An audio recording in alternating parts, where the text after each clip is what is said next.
Well, good afternoon to everybody. As far as I understand from the Beadle, I also have to say, auch einen schönen Nachmittag noch heute. Good? Okay.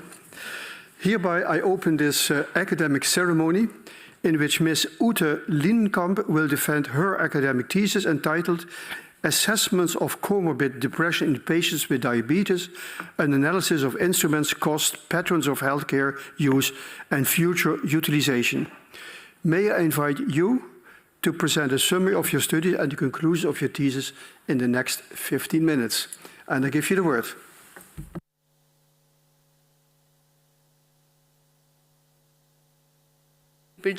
Joining online. I'm grateful to have the opportunity to present the results of my dissertation today, in which I investigated the relationship between depression and diabetes. I would like to start with a brief explanation of what diabetes is. Diabetes mellitus, or more simply called diabetes, is a serious long-term condition that occurs when raised blood glucose levels occur because the body cannot produce any or enough of the hormone insulin, or it cannot effectively use the insulin it produces. So insulin is an essential hormone produced in the pancreas, and it enables the entry of glucose from the bloodstream into the body cells. So the insulin kind of acts as a key for the sugar to enter the body cells. And a deficiency in insulin, or an inability of the cells to respond to it, results in elevated level of blood glucose, also known as hypoglycemia, which is a clinical indicator for diabetes. The International Diabetes Federation has estimated that approximately 537 million adults were living with diabetes in 2021, and it's projected that this figure could reach 783 million by 2045. Consequently, where the global population is anticipated to grow by about 20% over this period, the number of individuals with diabetes is estimated to grow by 46%. Long-term elevated blood glucose levels in individuals with diabetes can result in the damage to the small blood vessels and nerves, and this can subsequently lead to secondary diseases affecting, for example, the kidneys, the eyes, or the feet. Furthermore, due to the increased risk of thrombosis and atherosclerosis among individuals with diabetes, it is also an independent risk factor for cardiovascular diseases, such as coronary heart diseases and stroke. And additionally, patients with diabetes are more prone to develop mental disorders, particularly depressive disorder. So depressive disorder is also known as depression, and it's a common mental disorder. It involves depressed mood or loss of pleasure or interest in activity for longer periods of time. But depression is also different from regular mood changes or feelings about everyday life. The diagnosis is based on the person's reported experience, the behavior reported by relatives or friends, and the mental status examination. Yet there is no laboratory test for depression. The etiology of depression is not yet fully understood, but it proposed that the depression results from a complex interaction of social, psychological, and biological factors. Depression is closely related to and affected by physical health. So many of the risk factors that influence depression, for example, as physical inactivity or harmful use of alcohol, are also known risk factors for diseases as, for example, cardiovascular diseases, cancer, or diabetes. So in turn, people with these diseases may also find themselves experiencing depression. So the prevalence, it is known that persons with diabetes have an increased risk of depression, in addition to all the other potential complications of diabetes. And it is estimated that around 12 to 28% of people with diabetes have comorbid depression, which indicates that 1 in 5 to up to 1 in 4 persons with diabetes may have depression, which is almost twice as high as in the general population. Depression also can have a serious impact on a person's well-being and its ability to self-manage his or her diabetes. So persons with diabetes and comorbid depression are found to have a poorer metabolic status, and thus also an increased risk for experiencing complications. And despite worse health outcomes, studies have also shown that persons with diabetes and comorbid depression have costs that are 1.4 to 4.0 times higher compared to persons who only have diabetes. However, there are still aspects of the interaction between diabetes and depression which are not sufficiently researched so far. So depression is often not recognized or diagnosed, which means that patients may not get the right treatment.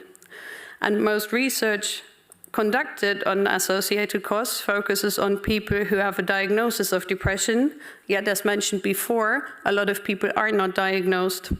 So you might miss them when doing research on this topic. It is also not clear how people with diabetes and depression differ from those with diabetes only and when they use healthcare services, and what proportion of these services is related to physical and mental health care. And a last point is that most studies that investigated the association, the associated cost of diabetes and depression, have used a cross-sectional design. So they looked at one point in time and didn't follow up the persons for a longer period of time.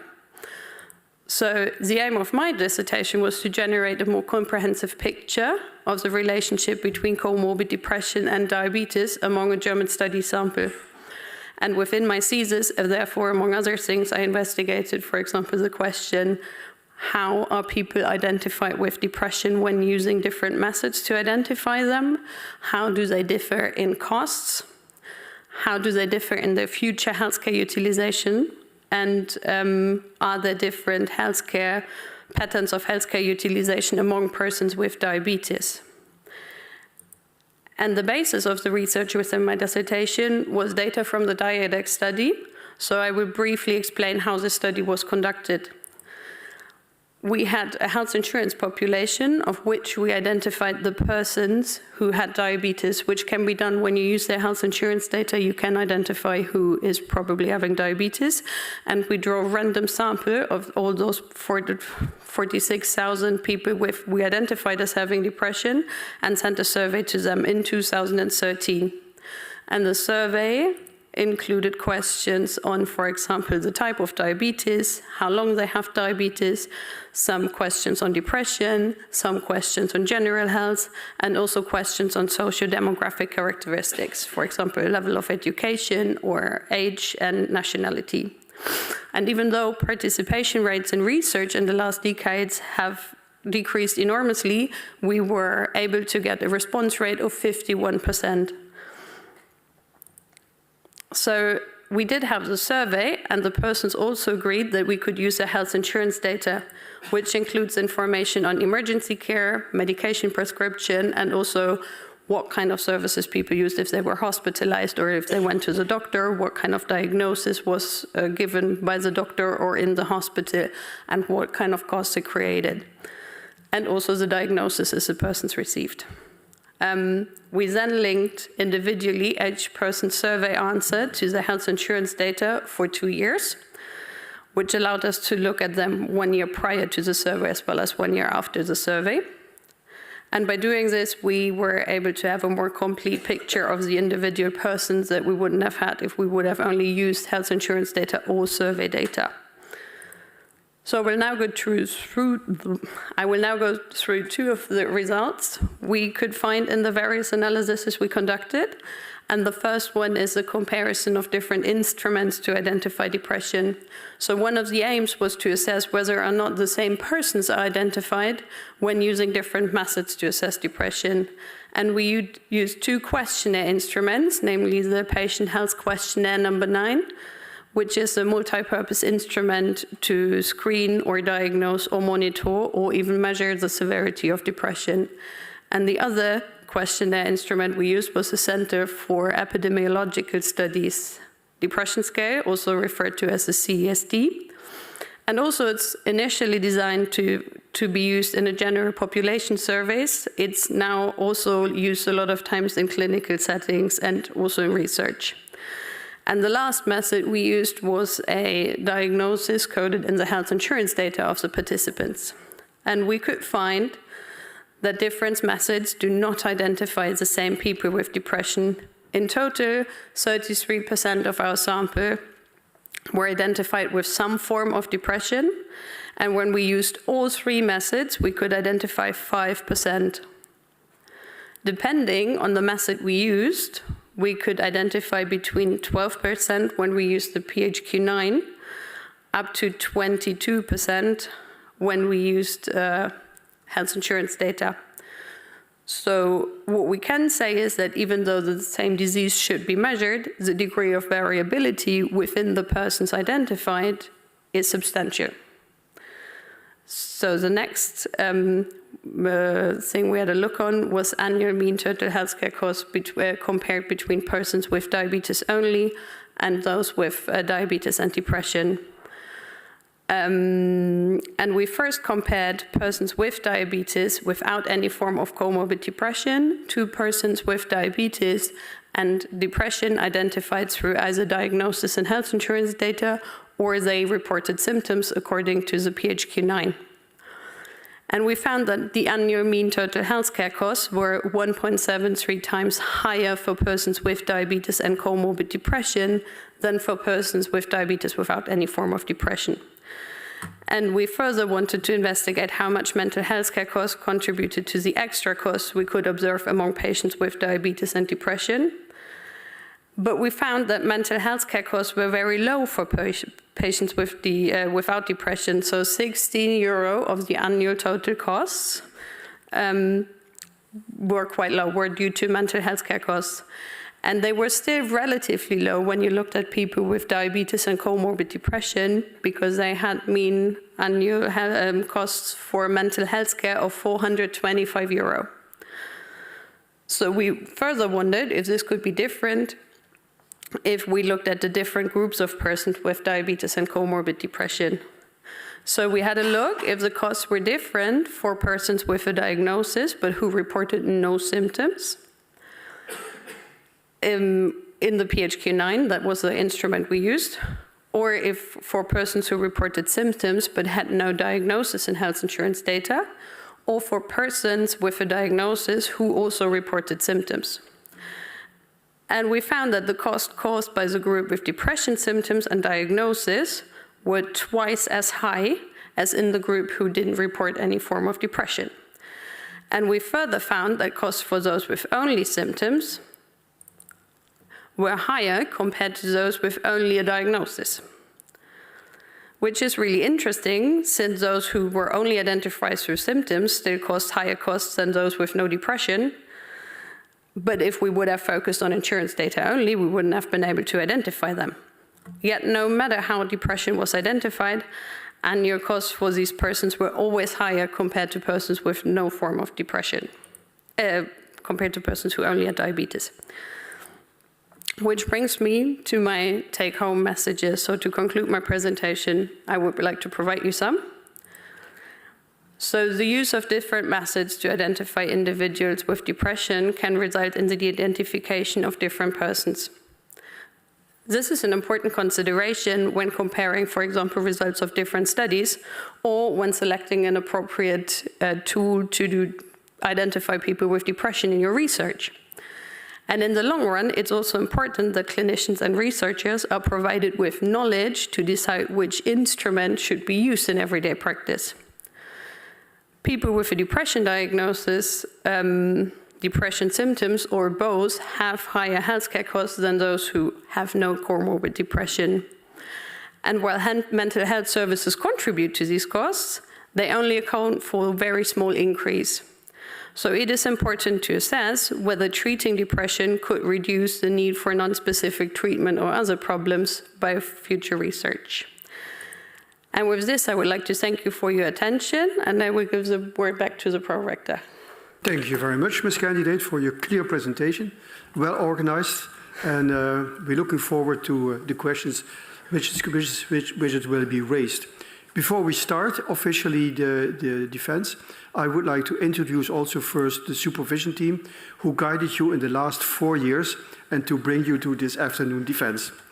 And unfortunately, one of the supervisors is not attending today, which was Professor Hoffmann from the Heinrich Heine University in Düsseldorf. But we continue. We also have here, follow the list. We have, for the audience, the promotion team is sitting opposite of me on the other side of the table. And we follow on the left side Professor Evers. She is involved here at Maastricht University for the guidance and all the arrangements which have been made over here. We had Dr. Helixman, also from the same institute here in Maastricht. And finally, the promoter from the Heinrich Heine University in Düsseldorf. And she is Professor X, and she is the director of the Institute for Health Services Research and Health Economics, quite a lot. So this is a team who brought a candidate here and to defend her thesis. And for the audience today, we have six members in the corona. 2 are online, which you will see later on the screen. They are already on this screen behind you, but they will also appear on the big screen when the questions are. And I received an order of opposition, and we're going to start with Professor Paulus. Professor Paulus is involved in the Department of Economics, of Education and Healthcare here at Maastricht University, and I'd like to give her the opportunity to have some first questions with you. Professor Paulus. Thank you, dear Pro-Rector, dear candidate. Thank you very much for your dissertation. I think it's an interesting, impressive, and also very readable piece of work. So therefore, I would like to start by congratulating you, but also your promotion team and family and friends with your dissertation. Now, as you know, we're not only here to praise you, but also to have a discussion with you.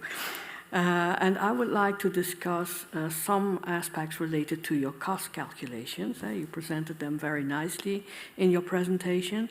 And you calculated basically the healthcare costs. So I would say, as an economist, from quite a narrow perspective, looking only at the healthcare costs. As a first question, I would like to ask you, what do you see as the, let's say, the pros and cons of just choosing such a narrow perspective? Could you explain that and why you made that choice? Highly esteemed opponent, thank you very much for your question.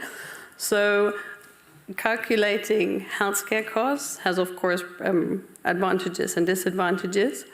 We decided to calculate the costs from the perspective of health insurance, although we know there are other costs that are involved, of course. So, for example, there are societal costs like loss of work or over-the-counter drugs people can buy or stuff where they don't participate. But this is not possible to display in health insurance data because it's not recorded, because it's not paid for by the health insurance. We could have incorporated these questions within our survey maybe to get a more broader view of the problem, but this would have made the question even more lengthy, and it was already 9 pages. So we decided to focus on the health insurance perspective to see how adequate treatment or awareness of this problem could have reduced costs from the health insurance perspective. But of course, it would have been worth to investigate into other parts of it as well. Yeah, thank you. Because you already mentioned yourself, you have the other perspectives as well, like the societal perspectives, as you mentioned. And we know, for instance, from other types of research that depression raises a lot of costs outside the healthcare sector. And you mentioned already some of these costs. Could you elaborate? Suppose that you would have used a survey which included those questions and which was feasible for the respondents to answer. So you mentioned labor market costs, but could you think of other types of costs as well? If you would have chosen a bigger, broader societal perspective? Well, of course, as you mentioned, there would first be the labor market costs, but of course there would also be costs, for example, for not engaging in societal activities. So, for example, if you do volunteer work, which can't be done, for example, so you could ask if people haven't participated in certain activities over the last couple of weeks or months, which could be calculated as costs. So, for example, volunteer work, society work, but also, for example, work as of a caretaker. If you can't take care of your children or of your family members you're caring for, this would also increase costs from a societal perspective. And you would think that those costs are important Yes. In viewpoint for diabetes and depression, or? It would of course be important for people with diabetes and depression, but especially for any person this would be important, but as I focused my research on persons with diabetes and depression, I would mainly advocate for the people with diabetes and depression. And of course, what is also needs to be considered if they have depression, and this is something we cannot necessarily measure within our analysis, is if they didn't take good care of their diabetes because of the depression, which might also increase costs. In the long run, you would probably see it in health insurance data, maybe not in the analysis we conducted. Yeah. And you included patients with type 1 and type 2 diabetes in your studies. Do you think if we would take a broader perspective, like a societal perspective, would there be differences between those two types of patients, cost-wise? Yes, we did include persons with type 1 and type 2 diabetes, yet the majority of cases with diabetes is type 2 diabetes. So even globally, not only in my study, but most of the cases are type 2 diabetes. Mm-hmm. You would probably find a difference in costs because persons with type 1 diabetes just have it for a longer period, because usually, of course not everybody, they're diagnosed earlier in their life. But the prevalence rates of depression are quite equal in both types of diabetes. Okay. Yeah. So if persons with type 1 had higher costs, it's probably due to the fact that they had longer experienced the disease. Yeah. Now, if we look at your chapter 6, you also propose some solutions. One of them is the targeted approach, where you say we have 4 categories, and maybe we should have a targeted approach, so a separate approach for each of these categories. Would you think that's really feasible in practice? Well, based on my findings, probably not, because our findings only give an indication of what kind of healthcare patterns are potentially there. Mm-hmm. And further research would first need to confirm if these patterns hold true in other settings or samples. Yet, and then if these patterns hold true, we could then have a look if there is targeted treatment we could offer those people. But the aim, or what was raised in this chapter, was more the claim that it should probably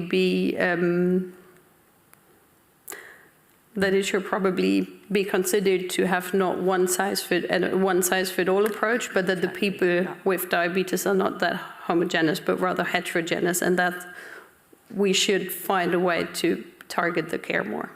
Thank you very much. Thank you for your answers. I will give the word back to the pro-rector. Thank you very much. The opposition will be now continued by Professor Kotz. He is involved in the Department of Internal General Practice at the Heinrich Heine University in Düsseldorf, but also affiliated with Maastricht University, as far as I understand. And I would like to give you the word. Thank you very much, Mr. Pro-Rector. Well, dear candidate, dear Ute, congratulations with a great piece of work. And I would like to extend my congratulations also to your supervising team. And I think you defend your thesis also already for the second time today, right? Because it's a double degree, and I think it's the first double degree between Düsseldorf and Maastricht. So congratulations to that, as well to being a guinea pig a little bit in this regard. Well, I will not make it too difficult for you because it's already the second time. So I only have a few tiny questions regarding chapter number 2, where you have present data on a very interesting analysis comparing. So you have a group of people from a health insurance database, and you send a questionnaire and you get a response rate, 51%, you mentioned it already, but you had the opportunity to look at the non-responders because you have data on all people. So very interesting. And I have specific questions regarding how you treated variables on medication use in Table 1 and Table 2. So you have, if I understood correctly, a variable on treatment with insulin, yes or no. And you have a variable use of oral anti-hyperglycemic drugs, yes or no. But then you did something interesting. You combined these two variables into one variable with 4 characteristics, whether either treatment was used solely, combined, or no treatment at all. First question, why did you do that? Highly esteemed opponent, thank you very much for your question. We did it, or why we combined insulin treatment and oral hypoglycemic medication was because it gives an indication of the severity of the diabetes the person experienced. So if they have no treatment at all, they are probably at the beginning or have a very well-controlled diabetes, whereas if they get insulin and metformin, they are probably on a heavy treatment. That was the reason why we decided to combine these two. Right. And then when I looked at table number 1 on page 46, it took me a while to understand that you left out the 4th group. So when you have this table 1 and you have the anti-hyperglycemic drugs, I was summing up the percentages and then I thought, well, 24% is missing. Can you explain why 24% is missing? Well, because they are the people who didn't receive any treatment and we didn't include them in the table because the table otherwise wouldn't fit on a page. Right. And what kind of group is that? People not taking any medication. What kind of diabetes do they have, you think? They definitely have type 2 diabetes because if you have type 1 diabetes, you need insulin. There is no way around it.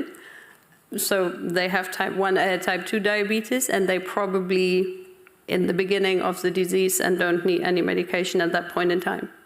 And they probably are also less likely to experience depression. Mm-hmm.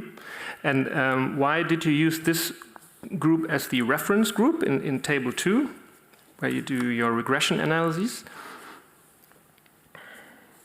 Because that's a very good question, but I think it's because the standard should be that people are not taking any medication if they have type 2 diabetes because they have a well-controlled diabetes, and this is the reason why we took it as a reference group.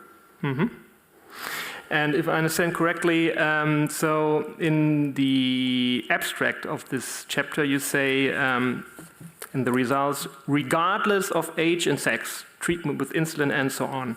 And I was wondering what this regardless of age and sex mean. Can you explain that? Of course, we adjusted our analysis for age and sex, so for different age groups and for different, if it's male or female, because sometimes you find differences in age groups, so older people being more prone to get treatment or males being more treated or something like this.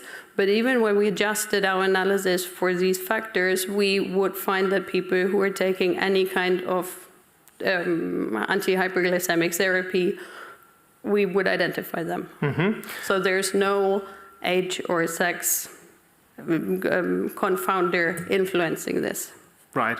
So I wasn't really sure whether it was the case that you did a multivariable analysis, right? And that's what you present in table 2. In table 1, you have various simple comparisons, bivariate analysis. Maybe one last question in this regard, if I may. What do you think is the better approach when you look at your research question for this chapter, looking at factors associated with response and non-response? Do you think this multivariable approach is the best approach for that, or the simple analysis approach, and why? Thank you very much for your question. So I think the multivariable approach gives you a more bigger picture of the whole analysis. So by just comparing them, I can say, oh, I see that more women responded than more men. But by the multivariate analysis, I think it was the other way around in our chapter, so more men responded than women. But anyway, if I use the multivariate analysis, I can make sure that there is no other kind of confounder influencing this difference I see. So the simple approach is still important to give an idea of what I see in the data, but the multivariate analysis is giving you an idea if it's true what you see. Okay, well, thank you very much for these detailed responses, and I hand back the word to the pro-rector. Thank you very much. Then the opposition, the next 2 opponents, now will move to an online questioning. So we move to online and we start with Professor Hoffman. He will soon appear on the screen, I think, yes. Professor Hofmann is affiliated with the Department of Health Services Research at the Karl von Ossietzky University in Oldenburg, northern Germany. And I'd like to give him the word. Professor Hofmann. Yeah, thank you, dear Prorector, dear candidate. Thank you for this nice talk. And because we know this is your second defense, I would also like to ask some easier questions. First, regarding your study, which was part of the several chapters here, the Diadex study, you received a response of 51%, which is much higher than in many other postal surveys. What do you think? Why is this the case here? Highly esteemed opponent, thank you very much for your question. Well, I can't give an exact answer of why why our response rate was higher, but I can explain what we did to increase the response rate. So we first sent people a questionnaire, which was sent through the health insurance. So it was sent by someone they already know. So it's not sent by a random institute nobody has heard of. The second thing was we sent, if they haven't replied within 3 weeks, we sent a postal reminder. And what we also did was we phoned them. So if people weren't responding to the first and second invitation, we had people who called them and specifically asked them to send back their questionnaire, which I think had a great impact on the response rate. Yet it involves also lots of persons conducting this study. So of course it's costly to do it this way, but in our situation it was very rewarding. Thank you for this answer. Just one additional question on that. You mentioned that you choose very different things like phone calls and reminder letters and so on. Did you assess whether early responders differ systematically from late responders, or is there more or less non-response bias when more sophisticated methods applied to increase response are used? What do you think? That is a really interesting question. Unfortunately, we didn't investigate whether early responders differed systematically from late responders. But also within our study sample, it wasn't that, so most of the people replied by the second letter. So it was not that we had to call over 1,000 people. So it was a small fraction of people that were called. But it's an interesting question to investigate in a further analysis whether or not these people differed systematically from those who replied by the first letter. Thank you. When having a look at your figure 2 in chapter 2, you found just one interesting thing, that sex differences on response with regard to age. The response was higher for females than for males in younger age groups, but higher for males in those older than 50 years. How can this finding be explained? What do you think? What might be reasons for that? That's a really good question. Probably. So younger women were more likely to respond compared to older women. So in the older age groups, more men replied. This could either be due to the fact that they, at an older age, are more at home than in a younger age and have more time to answer them, maybe. Or the women are more involved in care in that age, maybe taking care of their parents or whatever. So we could find this difference. I don't have a good explanation. I just can give a guess why I think they might have differed. So probably men are just more at home at that age and then have time to respond to it, whereas in the younger age groups, maybe the women open the envelopes for them, or I don't know.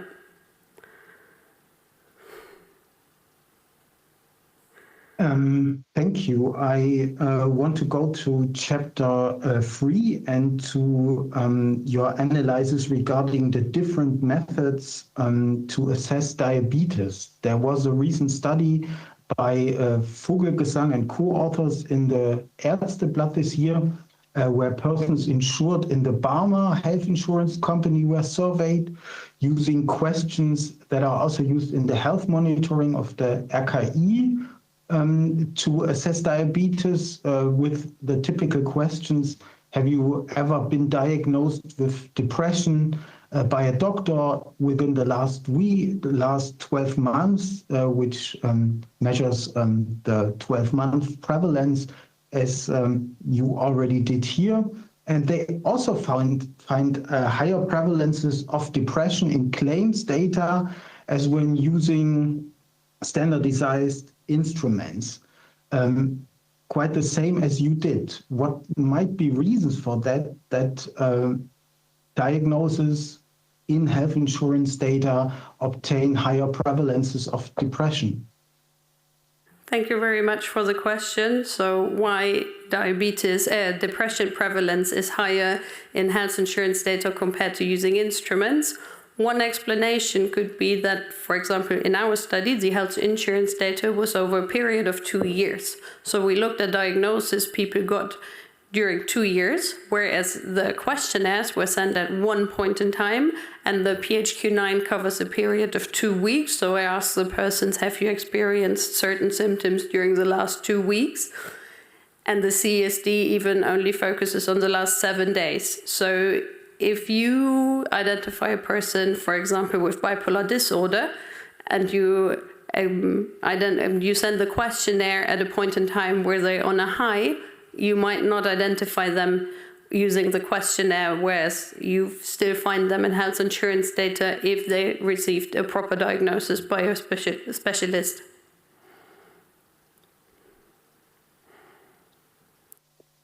The other study I mentioned used 12 months for the claims data and for the question, but they also found higher prevalences in claims data, which might not be explained due to different periods in time. There must be other explanations for that. What do you think? Okay, another explanation. I'm sorry, I saw they also used an instrument, but they asked if they received a diagnosis within the last 12 months. Well, one problem is that people might have a recall bias. I'm not sure if that is the case for depression. And the other thing is that it's stigmatizing if you report you have depression. So probably a lot of people don't want to report that they have been diagnosed with depression, or they just deny it and say, no, I've never been diagnosed with depression, even though they have been diagnosed. Yeah. Interesting point. Thank you for answering my question, and I would like to give the word back to the pro-rector. Thank you. Thank you very much. The opposition then will be swiftly followed up by Professor Swart. He is involved in the Department of Social Medicine and Health Services Research at the Otto von Guericke University in Magdeburg, and I would like to thank him that he joins us this afternoon. He found time for it. And I'd like to give him the word. Professor Swart. Yeah, thank you very much, Mr. Prorector. Thank you, Ute, for your interesting talk and your ambitious and very, meaningful study. I have some questions regarding methodological aspects of your study. First, my first question addressed to challenges of linking primary scientific data and claims data as you did in your study. Perhaps you know I'm PI of the competence network of the NARCO cohort study in Germany, and there we are trying to link primary data, scientific data, with claims data in a greater frame. What do you think about potentials, limitations, challenges with data linkage in such a greater frame as epidemiologic cohort studies? Highly esteemed opponent, thank you very much for your question. So you're wondering if there are differences if you use, for example, the linkage of primary and secondary data in a setting like the NARCO? Okay. Yes. Yeah? Yes. Okay. Yep. So one problem. So, for example, in our study, we use data from one health insurance. So it's a bit easier to. So the health insurance sends a survey, and the health insurance could also provide, because the health insurance has the linkage of the survey with the health insurance data. They could then send us the claims data back for the persons we had the survey answers. In the NACO study, you have, of course, more health insurances involved. So it's not only one health insurance. So I guess it's already a problem linking the claims data from each NACO participant to their survey data, because a lot of different health insurances are involved. What do you recommend? Should we do a data linkage only on small studies as your own, or should we try to face with the challenges in greater studies? Still advocate for doing it also in greater studies, because the potential data linkage is enormous. So if I would have only used survey data, for example, in my dissertation, 22% of the people wouldn't have been identified with depression because they didn't show up in the health insurance data.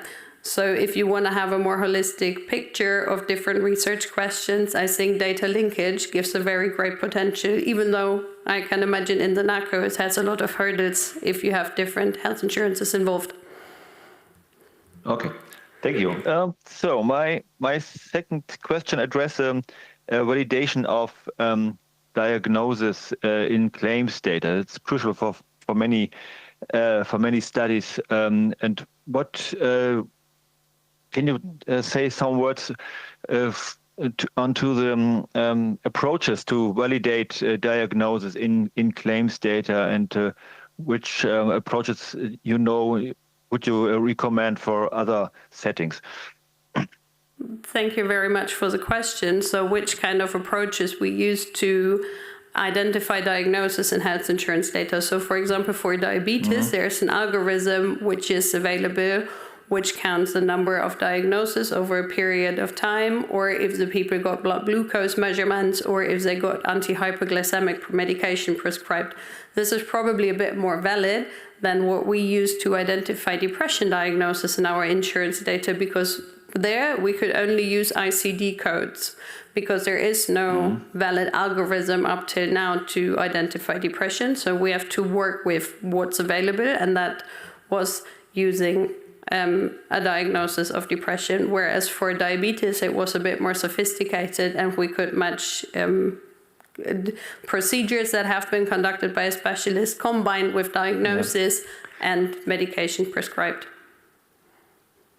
Okay. Do you know? Do you use also data on prescription of antidepressiva, for example, for validation of depression diagnosis? Sensitivity analysis using also prescription of antidepressant in our claims data. However, the problem with antidepressants is that they can be prescribed off-label, for example, to help people with neuropathy. So you can't be sure just because a patient got antidepressants whether they really have a depression, or it's used off-label for a common comorbidity of diabetes. And that was the reason why we decided against it. Okay, very fine.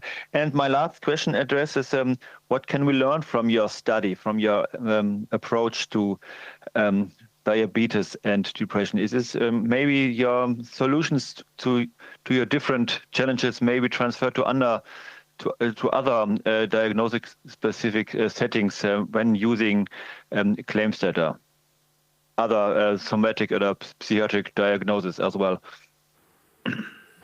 So your question is whether or not we could use my study as an approach to compare different, to do it for different diseases. Of course, you could, do a similar thing for other chronic diseases and depression, mental disorders. It doesn't necessarily need to be limited to depression, yet depression is the most common psychiatric disorder seen in people with long-term diseases.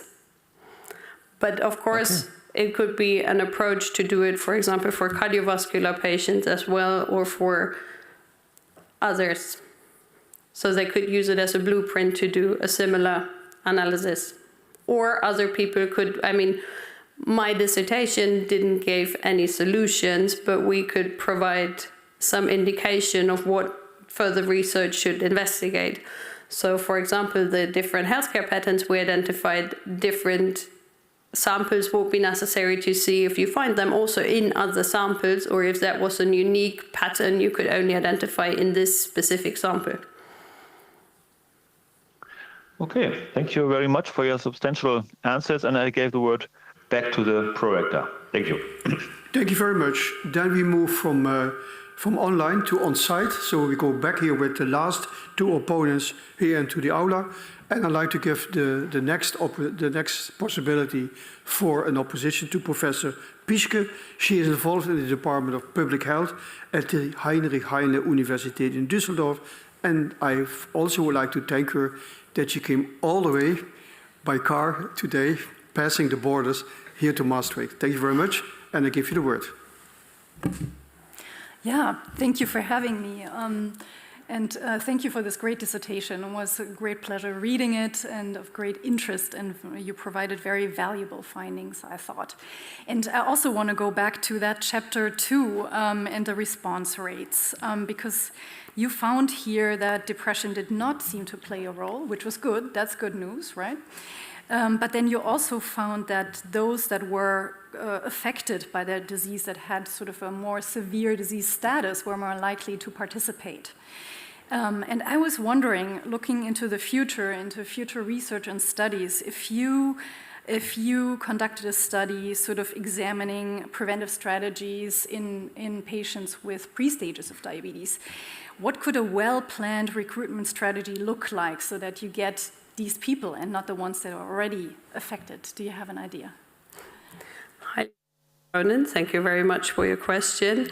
So within our study, we focused on people with diabetes. So of course, when we recruited them, it was only people who already had diabetes. So if you want to focus on people who have, for example, a form of pre-diabetes, or who are more prone to probably develop diabetes within the next couple of years, I would probably use an approach where you also identify the high risk within the health insurance data, either by, well, the problem is that some of the risk factors can't be necessarily identified in health insurance data. So I can't identify if the person's relatives, for example, had a history of diabetes, or the BMI is not necessarily recorded in health insurance data. Maybe if they have a diagnosis of adipositas, but not the BMI itself. But I would try to find the risk factors that would lead to the development of diabetes in the coming years within health insurance data, and then specifically invite those people. But yes, of course, within our research, those who had a more severe form of diabetes were more prone to answer, which is probably because they feel more engaged, or they feel their disease more, and then want to participate to provide solutions for their disease. And maybe this could be something to engage people, to make them aware that the research is for them and important for them. You sort of described like a sort of multimodal approach in the recruitment, and you achieved a 51% of participation. But which different strategies could you use in future studies? Letters? Well, yeah, of course, letters, phone calls, but yet if you, for example, phone each person individually, it's quite costly. Another approach could also be to send or to distribute leaflets somewhere, depending on the study design. For example, within our study, we couldn't have provided leaflets anywhere because we only focus on people insured with one health insurance. But for example, if a study which is bigger and involves people from more different insurances, of course, leaflets could also be an option. But I think online could also be a great approach, yet in 2013 that wasn't that advanced as it is now. Yeah, thank you so much. I have a second question, and that was on chapter 4 and the healthcare costs. So I was sort of a bit surprised by the finding that the mental health care costs were so low, and they were low compared to the other costs. And you write in a discussion that patients are seeking somatic care in Germany rather than seeking mental health care. And I, as a public health background, I was thinking about stigma and in Germany possibly, and how we could probably in the future sort of reduce stigma and sort of increase the quality of the treatment by sort of, you know what I mean. So the question is, so how could we sort of get people to get those mental health services rather than getting treatment for somatic symptoms? Thank you. Well, I think one thing to consider is that this study was conducted 2013, so if we would have repeated it now, maybe the mental health care cost could have been a bit higher because people are already more aware, and the stigma of depression or people are more open to talk about depression and that they have been diagnosed. Yet another problem is also the accessibility. So even if you are seeking mental health care, the services available are not that many, so people have to be on long waiting lists. So I'm not sure. Well, one reason could, of course, be that people are not seeking actively psychological care or mental health care. The other problem could also be that not enough services are available, which could have been a great question to ask them in the survey, but then we would have first needed to identify the persons who had depression. Yeah, we would have needed a second follow-up question sent to those who reported symptoms and then ask them if they were seeking health care or not. That could have been a good idea for the study. But to reduce stigma, it's probably to publish results on depression and to normalize it. Like, everybody can experience it. It's not your fault. Thank you very much. And I hand it back to Mr. Prorector. Thank you very much. Then we're going to close the opposition with the final opponent, which is Dr. van Maastricht. She is affiliated with the Department of Health, Sciences and Research, and I'd like to give her the opportunity to discuss with you as well. Thank you, Prorector. Dear PhD candidate, first and foremost, I would like to congratulate with this really nice, impressive piece of work. The fact that almost all your papers are already published in peer-reviewed papers shows that, that you have a high-quality work finished.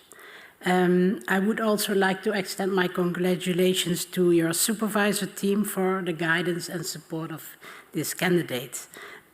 However, I didn't come here only to give compliments, but I would also like to talk about the content of your thesis. And my first question is about chapter 3.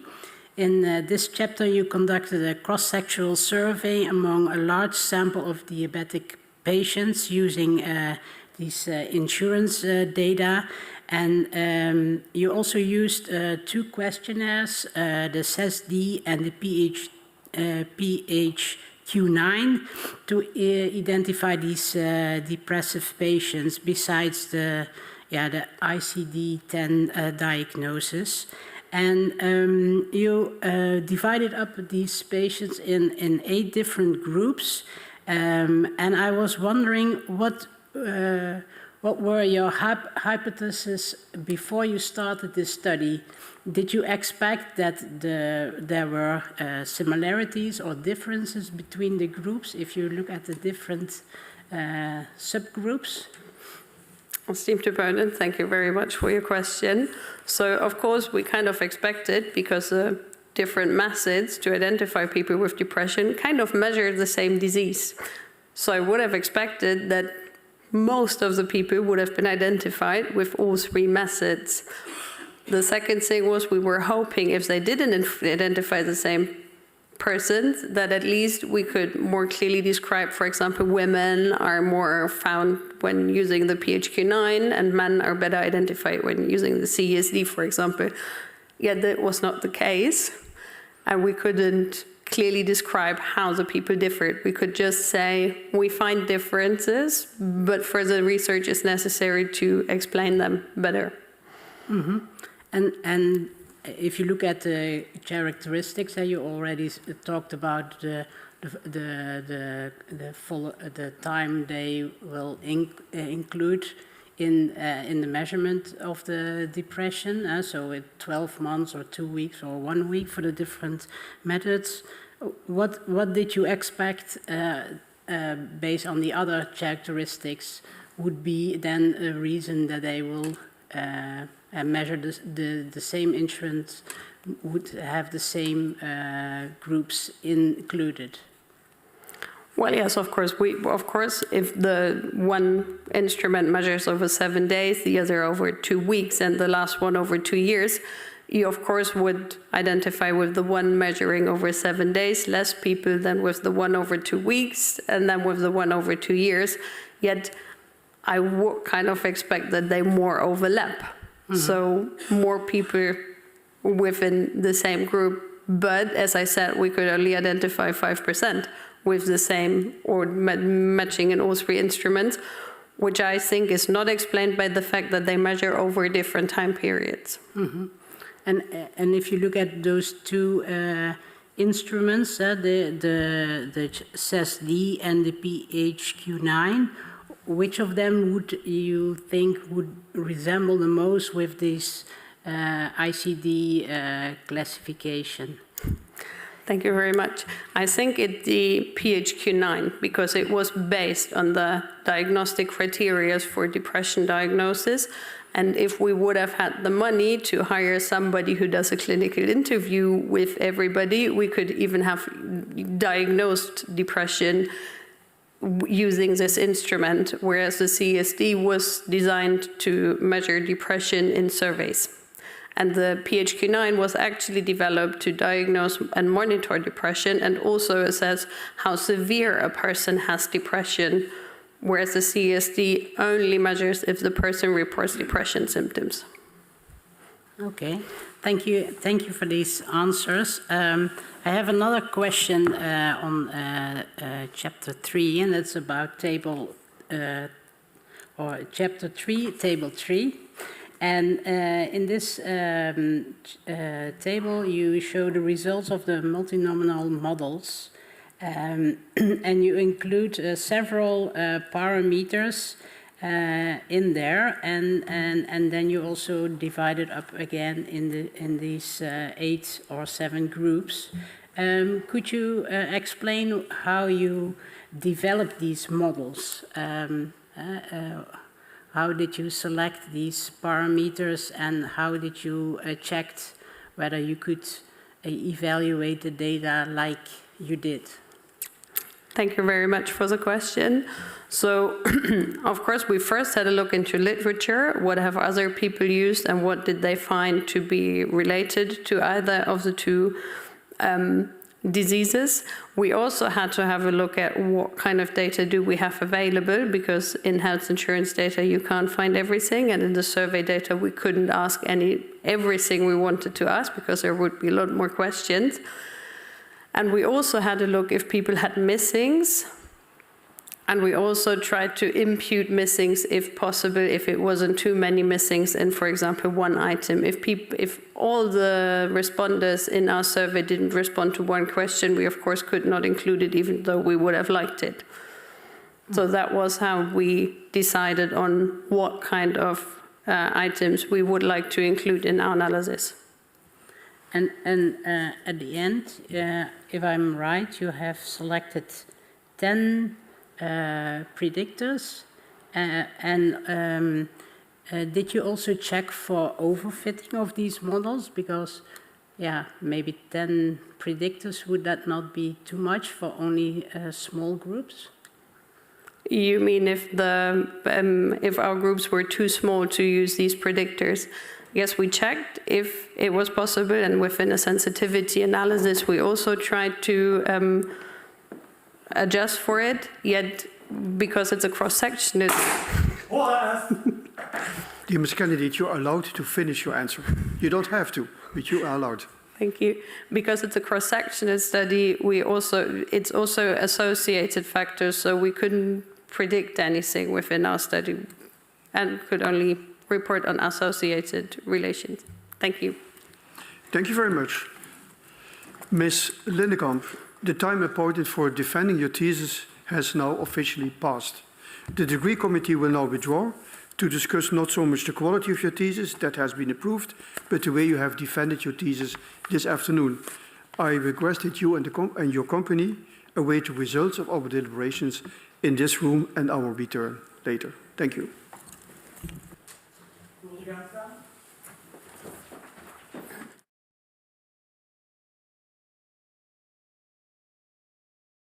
The PhD defense has now ended. The degree committee will debate the candidate's performance behind closed doors. This process usually takes about 10 minutes.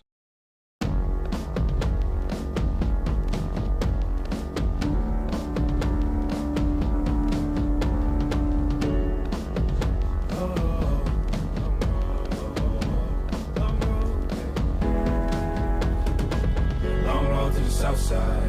7 miles in my rearview mirror, I know what it felt like. My goal's only getting clearer, east side to the west side. No place like home, if it's questions that you've got, go the extra mile and die.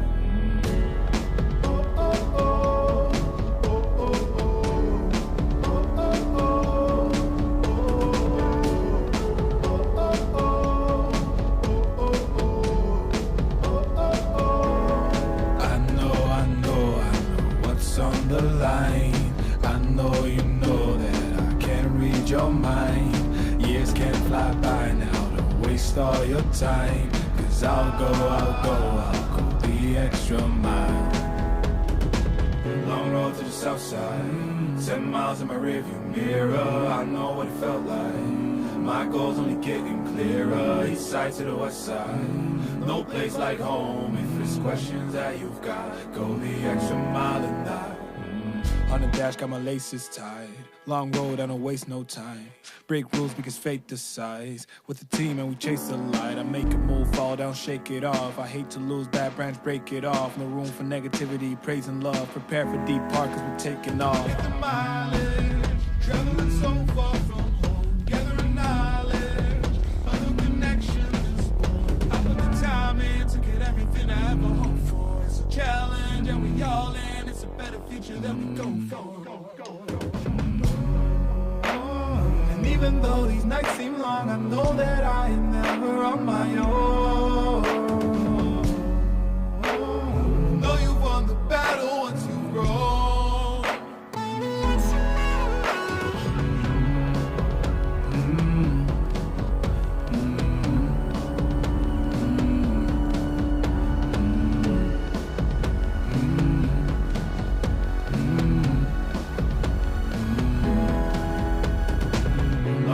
South side, 10 miles in my rearview mirror, I know what it felt like. My goal's only getting clearer, east side to the west side. No place like home, if it's questions that you've got, go the extra mile and die. Long road to the south side, 10 miles in my rearview mirror, I know what it felt like. My goal's only getting clearer, east side to the west side. No place like home, if it's questions that you've got, go the extra mile and die.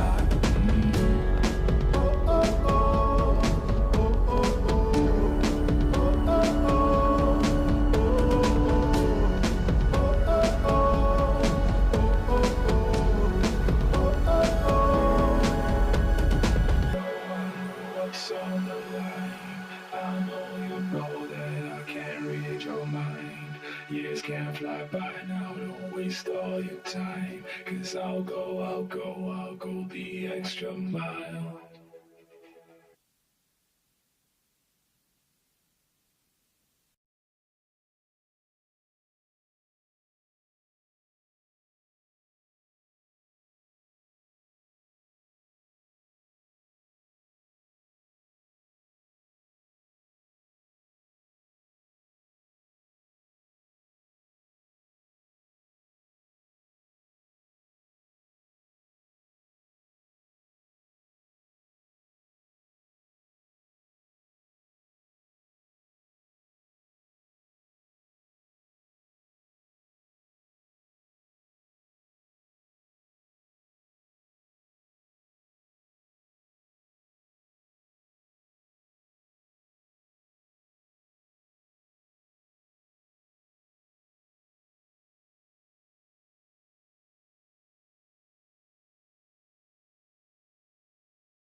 I would like to ask the technical team, can you give us the front cover of the thesis, not the final picture? Would be nice. Thank you. Anyway, dear Ms. Linnenkamp, dear Ms. Candidate, the degree committee here present has assessed the quality of your thesis and, in view of its positive verdict and taken into account your previous qualifications, the degree committee has decided to grant you officially the degree of doctor. Congratulations. Dr. Hilgersman is, no, this is the wrong text over here. I will change the text myself now. Dr. Evers, or better, Professor Evers, is authorized to confer upon you this academic distinction in accordance with Dutch university customs, and therefore I invite your supervisor, Professor Evers, to take the floor.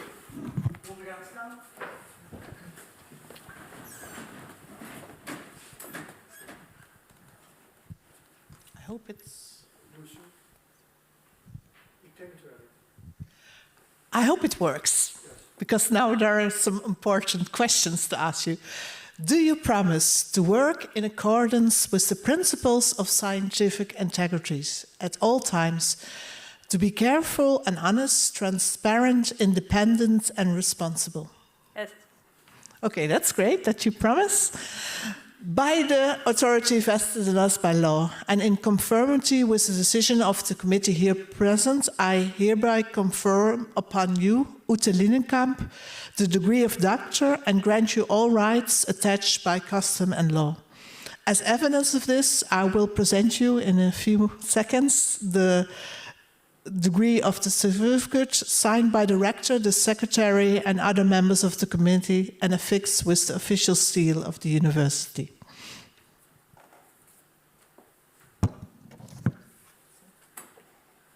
Congratulations.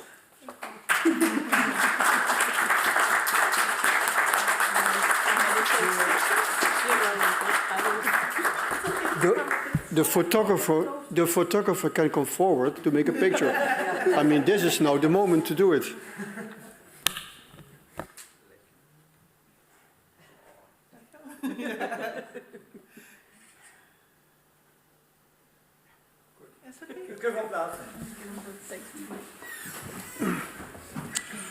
I will give now the floor to Professor X, who is going to speak the laudatio to the candidate, and I'll give you the floor.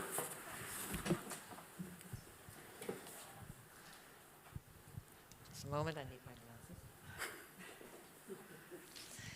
Thank you. So, Ute, Dr. Linnenkamp, you have done it. Your PhD project has come to an end.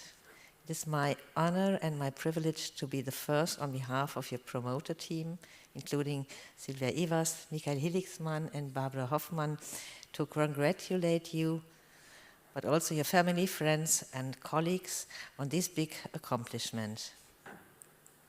So my journey with you, Ute, began in 2015 when you came from the IDF to our institute. So you were initially interested in many projects and worked always very enthusiastically on several topics. In 2016, you decided on your PhD topic, diabetes and depression, with an exciting study in which survey data was individually linked with health insurance data, which is quite a novelty in Germany at this time, or was at this time.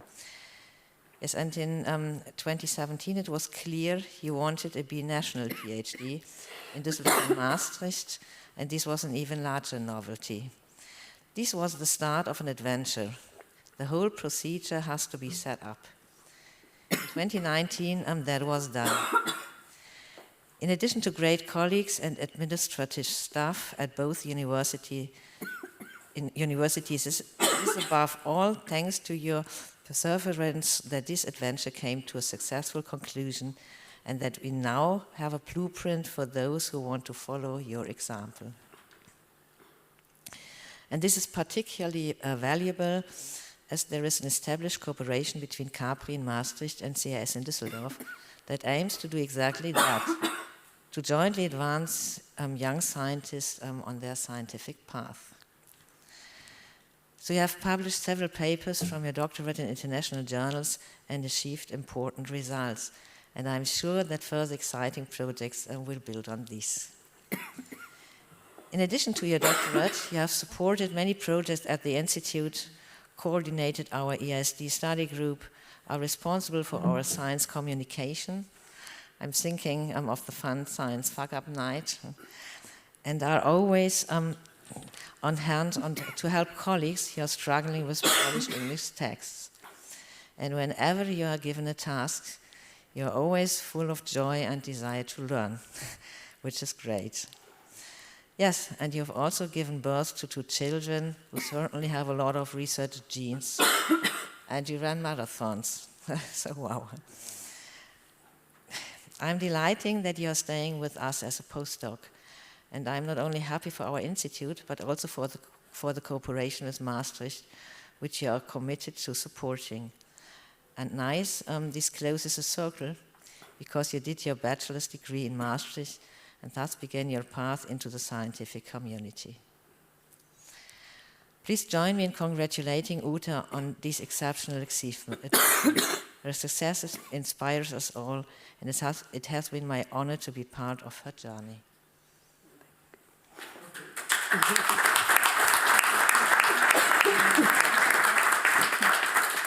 I give back the word to the prorector. Thank you very much. And then we're going to start officially to close the ceremony. But before starting this, I would also like to congratulate the new young doctor. How does it feel? Thank you. Take some water. It helps. Yes. So also on behalf of Maastricht University and the Board of Deans, we wholeheartedly would like to congratulate you with this achievement, the highest academic achievement which you can obtain here in the Netherlands at least. And in my congratulations, I put also the promotion team who brought you, I thought from 2019, but I hear now 2015, that's a different wording, but I keep it to 19 in these years to bring you to this thesis. And I know double degrees are important. Double degrees in Europe are the future. And you set a very good example, and I would like to congratulate you with this. Thank you. In my congratulations, of course, also I put your family sitting here. I know you must be Derek, I suppose. I know I read it in the book over here, so it's not for myself. And I would like to congratulate you that you with this achievement and the many hours you worked with her to finish this booklet. Also the family.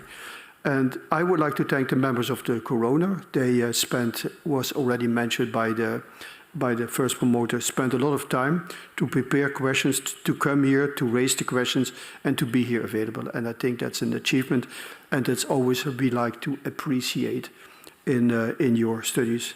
One personal note I would like to give as well, if I may. I like your work. I'm not in healthcare, I'm a psychiatrist, it's completely different. But I was interested in depression and Alzheimer's disease. That's a different story, of course. And I was looking a little bit in your thesis, and I thought, if you use a lot about your questionnaires. Did people fill out the questionnaire? Didn't fill out the questionnaire? And I noticed quite often in depression, the other word which is related to depression is motivation. And are they motivated to do it? The severe the depression, the less motivated they are to fill in the questionnaire. But again, as a prorector, I'm not allowed to speak anything, so I won't discuss this. I wish you a very nice celebration, a very nice festivity today. And officially, I'm going to close the ceremony using my hammer, and this ceremony is closed. How do we proceed? For the people in the audience, we are going to make a picture here in the aula, together with the onliners, and if we have a photographer, and I see we have already 2 photographers here. The other people in the aula don't have to wait here. They can go already to the rafter, which is the place where you can have some drinks, some coffee, some beer, some whatever, to see, and we will join you afterwards.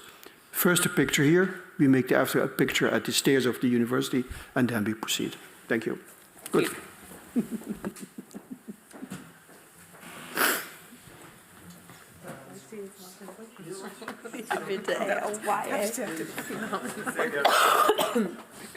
Hm?